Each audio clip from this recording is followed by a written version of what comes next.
This recording is being made in an undisclosed location.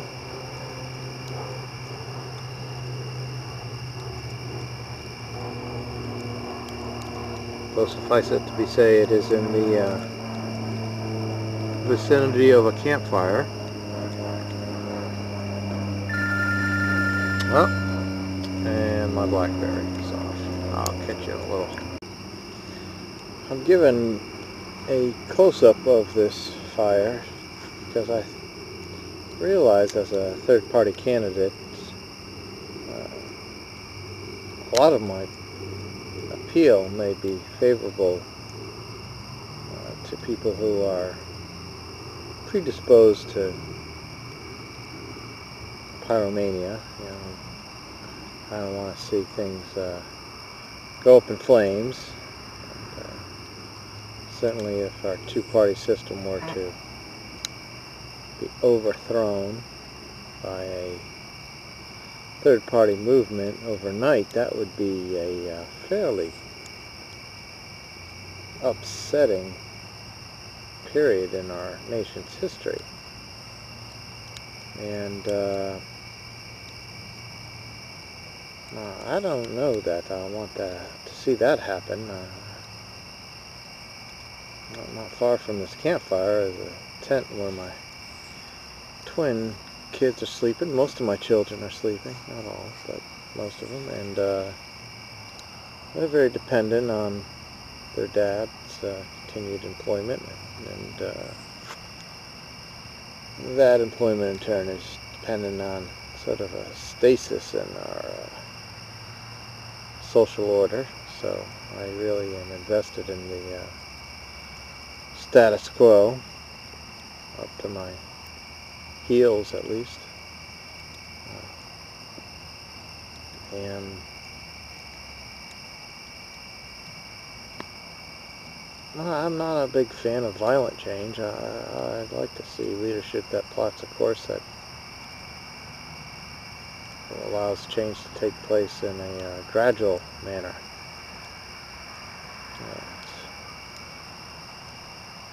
Reminds me of what Colin Powell said about you break it, you buy it, you know. I'm not looking to break anything because I'm not buying much after things get broken.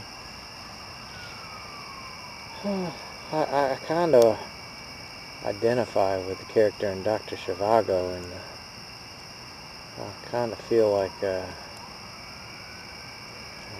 we're on the cusp of great changes after a long period of kind of political hegemony. Those who aren't fans of Dr. Zhivago, probably because you saw the remake of it, but Omar Sharif and Julie Christie and others created a fantastic film. I'm a big film buff. I'd much rather be an actor in Hollywood than a politician in Hartford.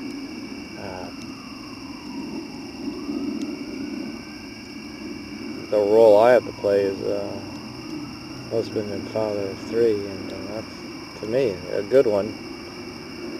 I see a lot of actors and actresses out there, especially, it seems, who don't seem to be loving life, and I love my life. You know, I grew up in a Catholic upbringing where they taught you that, you know, those who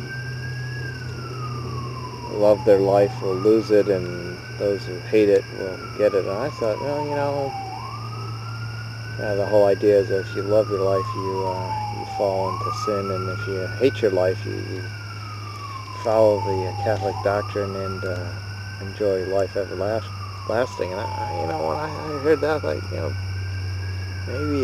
maybe heaven isn't all that it's cracked up to be. I have my differences with, not that I don't believe in God, I just have my differences with him.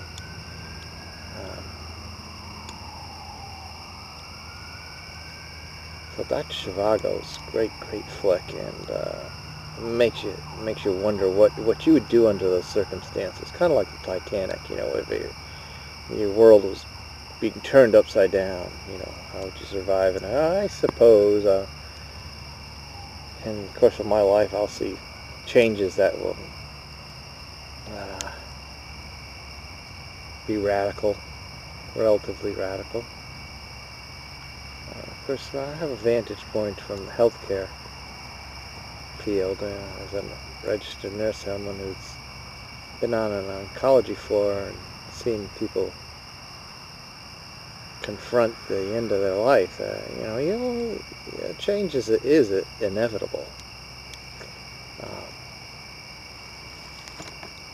So dealing with change in a graceful manner is, to me, a good thing.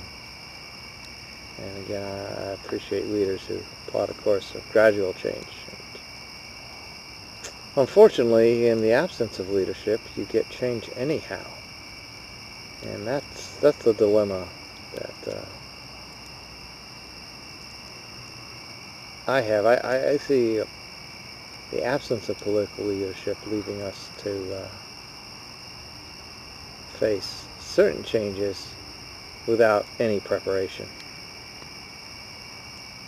And certainly in the realm of energy dependence on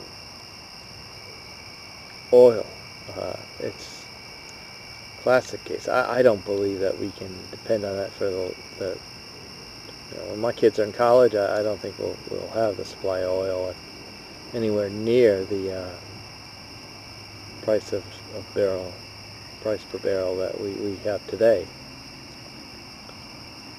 So what does that portend for our future as Americans who get up in the Hartford area, a million of us, and drive to a million different locations every day? We might really wish that we had a train to get on, or a bus. And right now, I don't think that's plausible. I mean, I take a bus into Hartford, but it's just, you know, if I don't, makes me cut my workday short. You know, they need to extend the schedule so that more people can use them. But people don't want to use them. That's why they don't do it, because there wouldn't be, you'd have empty buses driving around, and you know, so how do you get people out of their cars and into buses and trains? I guess is first you know, which is, you got the chicken and the egg. You know, yeah, you need to have buses and trains going, but you got the people to get on them. And how are you going to get people to get on them?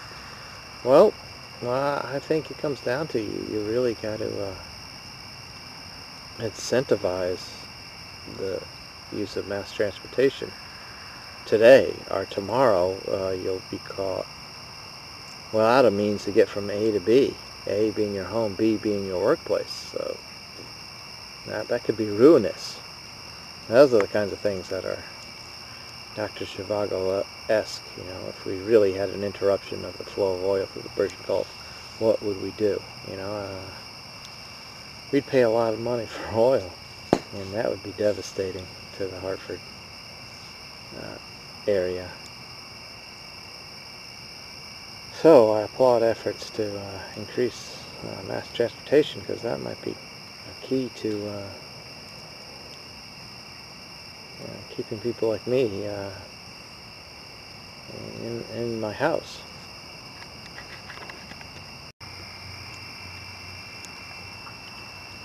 Because I'm broke or otherwise unwilling to spend a great deal of money in my political efforts, I have a history of going door to door and knocking on people's doors is a poor man's way of campaigning. But for me, it's been enlightening in this regard. I know for a fact that the vast majority of Americans do not know who their state rep is. I also know the vast majority of state reps put in a lot of time at the office.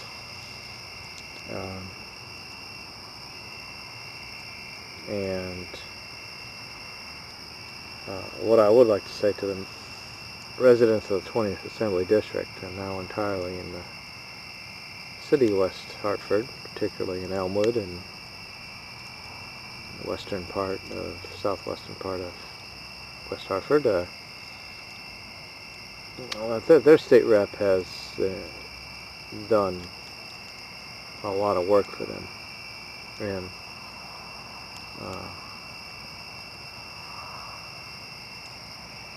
you're lucky to have a guy like that put out that kind of effort, because in other districts, you know, they look the other way. They'll take what we consider to be contributions to a PAC, but by any standard, it's a bribe. You know, you're taking money to get reelected, so you know, so they're doing something for you, and you're doing something for them. I mean, they're not filling your coffers for nothing. And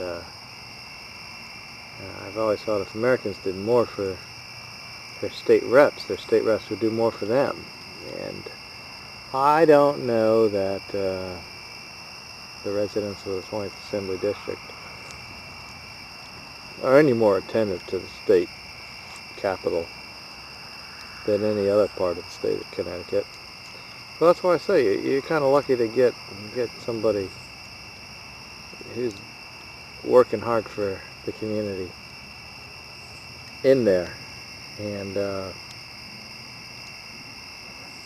I love a campfire as much as the next, but my version of pyromania doesn't mean throwing out of office people who are doing their level best to provide for the kids sleeping in the tent, you know, a few feet from this campfire.